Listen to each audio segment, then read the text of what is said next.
ধোকা দিও না। মান গাসসা ফালাইসা মিন্নি, যত বড় নামাজি হও, রোজাদার হও, হজ করেনেওয়ালা হাজি হও, অন্যকে, আরে অন্য তো দূরের কথা, জানোয়ারকেও যদি ধোকা দাও তুমি আমার উম্মত নাও। মান গাসসা, গাসসা মানে ধোকা, ফালাইসা মিন্নি তুমি আমার উম্মত নাও। অন্যকে হতে পারো, আমার উম্মত হবে, মুসলমান হবে, আর অন্যকে ধোকা দেবে। এক লোক হজের সফরে যাচ্ছে, তিনিও বড় আল্লাহওয়ালা। যেতে যেতে শুনলেন এই গ্রামে নাকি একজন বড় আল্লাহওয়ালা আছে। আচ্ছা, তো তার শিষ্য সাগরিদরা বললো, হযরত এখানে শুনছি একজন বড় আল্লাহওয়ালা আছে, তো অন্তত তার একটু দেখা করে দোয়া নিয়ে যাই। হ্যাঁ, ভালো বলেছে, চলো যাই। এইবারে যখন ঠিকানা নিয়ে তার বাড়ির সামনে গেছে, তো দেখে যে উনি একটা ডালিকে, ডালি এই যে আমরা ডালি বলি না, ধান চাল যে ডালি, একটা ডালিকে এইভাবে কাট করে ধরে নিয়ে যাচ্ছে। তার পিছনে পিছনে একটা ঘোড়া চলে আসছে। ঘোড়াটা মনে করছে আমার মালিকের এই হাতে যে ডালিটা, ওতে আমার ঘাস আছে। আসলে ডালিটা খালি উনি একটু উঁচু করে ধরে, কাজ করে উঁচু করে একটু তুলে, যাতে ও দেখতে না পারে, এইভাবে ধরে চলে আসছে।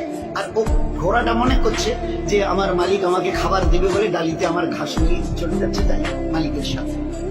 এই দৃশ্য দেখার পরে ওই আল্লাহওয়ালা যিনি তার দলবল নিয়ে হজে যাচ্ছেন বলছেন, ভাই আমার জিয়ারত হয়ে গেছে, চলো যাই, চলো যাই। বলছে, কেন হুজুর, এখন তার কাছে গেলাম না, সালাম মুসাফা হলো না, দোয়ার কথা বললেন, আপনি বললেন আমার জিয়ারত হয়ে গেছে। এবারে তিনি উত্তর দিয়েছেন, যে মানুষ চোখের সামনে একটা জানোয়ারকে দেখে ধোকা দিতে পারে, সে মানুষ লক্ষ কোটি দূরে যে আল্লাহ আর সারাদিনের মালিক, তাকে তো জীবনে কোনোদিন দেখেনি। তার পক্ষে তাকে ধোকা দেওয়া কোনো কঠিন নয়, বড় সহজ। ধোকা দেনেওয়ালা নবীর উম্মত হতে পারে না, বুজুর্গ তো অনেক দূরের কথা।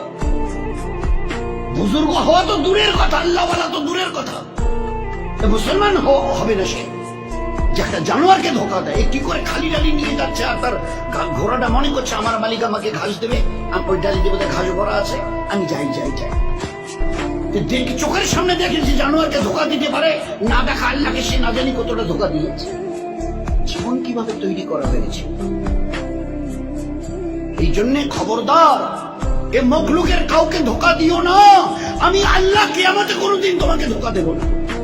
সহি করে আসো, সহি বদলা আমি নিজের হাতে দেবো তোমাদের, নিজে হাতে দেবো। ওই দিন দিল খুশ করেনেওয়ালা বদলা পাবে কিয়ামতের ময়দানে।